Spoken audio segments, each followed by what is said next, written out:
What is going on, guys? It is Wrestlelamia here, back with some more news. Join us now as we look at the wildest news stories and rumors you need to know, including Bray Wyatt making a Hollywood movie, Randy Orton saves a child's life, a big WWE superstar could be injured, did Eddie Kingston rip off a WWE promo last week, and much more. Be sure to subscribe and hit that notification bell for daily wrestling videos, and follow us on Facebook for exclusive lists. Also, be sure to check out our TikTok, links in the description down below. Now let's hit the intro and get straight into our first story.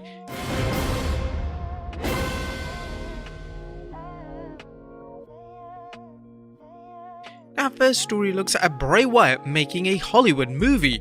There's more news on Wyndham Rotunda, aka former superstar Bray Wyatt, and the recent rumors of the former Fiend heading to Hollywood for a film project.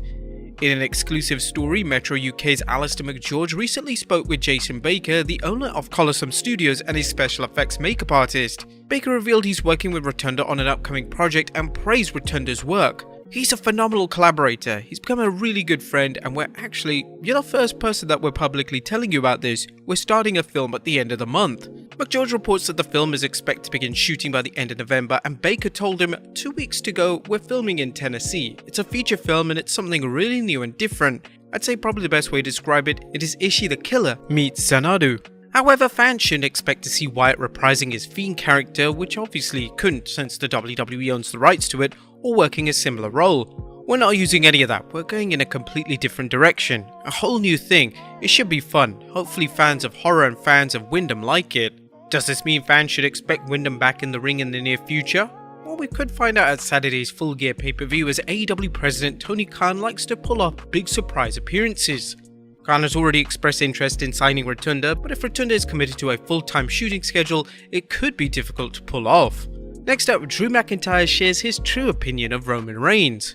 Drew McIntyre is now on SmackDown thanks to the recent WWE draft, which has fans talking about how he'll collide with Universal Champion Roman Reigns. Both wrestlers have battled before, but what does McIntyre really think of Reigns' work in the WWE as a heel? The two-time WWE Champion shared his thoughts during an interview with Sky Sports. Yeah, he's on fire. There's nobody close to him in the entire wrestling industry. That's what everyone keeps saying to me. Drew and Roman, that's what's gonna happen. I'm sure it's inevitable that it's gonna happen, but I don't want it to happen right now. Roman Reigns has been on a hot streak ever since his 2020 return to the WWE and subsequent Universal Championship reign, a reign which has seen him go undefeated for over 1 year. However, McIntyre is no stranger to success, as he's carried the Raw banner for much of the pandemic. It should prove interesting to see what happens when these two finally collide in the ring. Next up, did Eddie Kingston rip off a WWE promo last week? Now, did Eddie Kingston lift a promo from CM Punk and John Cena's legendary program back in 2011? In case you missed it, Kingston cut a fierce promo on CM Punk during the 5th November edition of Rampage, more or less accusing Punk of not being welcome at AEW and that he was holding people back. The promo was eerily reminiscent of a promo when Punk tore Cena apart for something similar. A recent tweet from Wrestle Talk showed that this wasn't a coincidence. Fans pointed out that CM Punk and Eddie Kingston's promo battle on Rampage last week was similar to Punk and John Cena's in 2011, just with Kingston in Punk's role. I asked Eddie about that in our interview, and he said that it was 100% intentional, calling it an Easter egg. Our wrestling fans know that wrestlers and promotions recycle past ideas, whether it's storylines, gimmicks, and here, promos. As the saying goes, if you're gonna steal from the best. Next up, a big WWE Star Injured. Is former Universal Champion Finn Balor injured? Well, that's the question fans are asking after Balor missed a live event during the WWE's recent UK tour. Balor, who's been touring with the SmackDown roster, was scheduled for a 9th November show, but fans were informed that he was injured and unable to compete.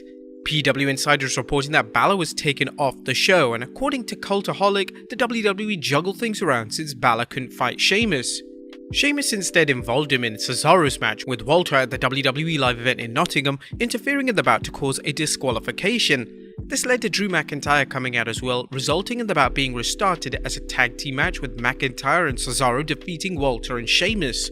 Now, it doesn't sound like Balor has suffered anything other than a minor injury, and that the WWE is merely being cautious with him. Nonetheless, we'll let you know of any update. Next up, Raw's ratings are dangerously low. And more bad news for the Red Brand, which posted another wretched rating this week. While the 8th November Raw didn't pull in a record low rating, it still delivered a rating that has to have the USA Network wondering what the hell is going on with WWE. Perhaps worse, the show hit a record low in the much prized 18 to 49 demographic. Wrestling News' Andrew Ravens reported the key demo was close to the all-time low set with a 0.39 rating back on October 18, 2021, while this was the third lowest total viewership number the show has done. The 18 to 49 demo saw Hour 1 had 0.44, then 0.43 in Hour 2, and 0.34 in Hour 3. The third hour key demo was the lowest in history, while the total viewership for that hour tied with the July 5th viewership number. While Raw's ratings were bad, the show wasn't at the bottom of the cable ratings.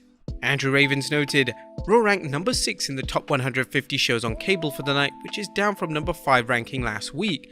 An NFL game was at the top of the chart in the key demo and drew over 12.1 million viewers on ESPN. Our Monday Night Football continues to challenge the WWE for supremacy, and they have yet to find a way to build the Red Brand's ratings up. What do you think WWE needs to do? Let us know in the comments down below. Next up, Seth Rollins blasts a fan. As Seth Rollins' years in Ring of Honor and the indie scene helped him develop the tools to become one of WWE's biggest stars. But does Rollins look down on indie wrestling now? Well, one fan recently accused him of this, tweeting, "Might be an unpopular opinion, but I feel like Seth looks down upon indie wrestling these days, although that's where he's come from and what gave him his first shot." Rollins though replied, "I train up-and-coming independent wrestlers at my school that I've owned and operated for nearly a decade. Not only do I not look down on the indies, but I actively support them with my time and effort. I'll stand for a lot of malarkey on this app, but don't cross the line." Now, it's been a while since we've heard the term malarkey, but it may very well apply to this fan's accusations. Next up, Xavier Woods' big problem with the WWE. New Day member Xavier Woods' love for video games is well known, and his participation with the YouTube channel Up Up Down Down. However, it appears that there's trouble brewing as Fightful Select reports people involved with the channel are upset with how Woods is being treated. Many of the content creators associated with Up Up Down Down has stopped making content for the brand in solidarity with Xavier Woods, as they felt he was getting taken advantage of by a bad deal with Up Up Down Down. We're told that they don't plan on posting new content until Woods gets a better deal. Now, there are rumors that Woods owned the channel at one point and sold it to the WWE, but Woods clarified this with a tweet saying, "For those who have asked, Up Up Down Down is owned by WWE and always has been, hence why we're allowed to stream on that platform. Unfortunately, at this point in time, we're not allowed to be on Twitch, but hopefully we're given permission at some point. Hope that clears it up." Considering how much money the WWE makes with the New Day merchandise, one would think they would be generous with Woods' YouTube channel. Sadly, fans have repeatedly seen Mr. McMahon acting like a miser, whether it's releasing wrestlers during a pandemic or forcing them to take down third-party platforms. Woods has reportedly put a considerable amount of effort and time into building the channel up, and it only seems fair that he profits more from it. And finally, Randy Orton saves a child's life. And last but not least, live events can be a great experience for fans to see their favourite superstars and sometimes interact with them. However, a recent house show in Birmingham nearly took a dark turn when a crowd of fans caused a commotion in order to get closer to Randy Orton while he was greeting them at ringside. The video shows Orton meeting and greeting a group of fans when Orton grabbed a small child who looked like he might be crushed by the throng of fans.